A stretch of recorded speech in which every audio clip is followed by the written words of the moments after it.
माध्यमातून सोलापूरच्या मोहोळ नगर परिषदेच्या निवडणुकीमध्ये एक नवं राजकीय गणित आता जुळलेलं आहे। राष्ट्रवादी काँग्रेस शरदचंद्र पवार पक्षाचे विद्यमान आमदार राजू खरे शिवसेनेचा प्रचार करणार आहेत असा दावा राष्ट्रवादी काँग्रेसने केलाय। राजू खरेंचा निवडणुकीमध्ये आम्हाला सक्रिय पाठिंबा असेल असा दावा राष्ट्रवादी काँग्रेसचे नेते उमेश पाटील यांनी केलाय। मोहोळ नगर परिषदेची निवडणूक शिवसेना आणि राष्ट्रवादी काँग्रेस एकत्र लढवतात आणि या ठिकाणी शिवसेनेच्या वतीने सिद्धी वस्त्रे यांना उमेदवारी देण्यात आलेली आहे। दरम्यान यापूर्वी आमदार राजू खरेंनी अनेकदा शिवसेनेचं कौतुक केले, मात्र आता ते उघडपणे त्यांच्या उमेदवाराचा प्रचार करणार असल्याने चर्चांना उधाण आलंय।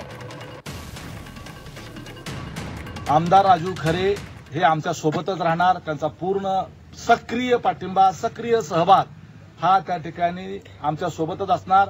मी आधीच सांगितलं, आमच्या तालुक्यामध्ये राजन पाटील पक्ष आणि राजन पाटील विरोधातला पक्ष चिन्ह कुठलंही महत्वाचं नाही। आमच्या तालुक्यात राजन पाटलाचा पक्ष आणि त्याच्या विरोधातला पक्ष एवढेच दोन पक्ष आहेत। तिकडे वेगवेगळी जी चिन्ह दिसतात राजन पाटलाला मदत करणारी, ती चिन्ह वेगळी असतील पण माणसं त्यांचीच असतात, पण इकडे जे आहेत हे सगळे एकसंधपणे राजन पाटील यांच्या विरोधातले आहेत।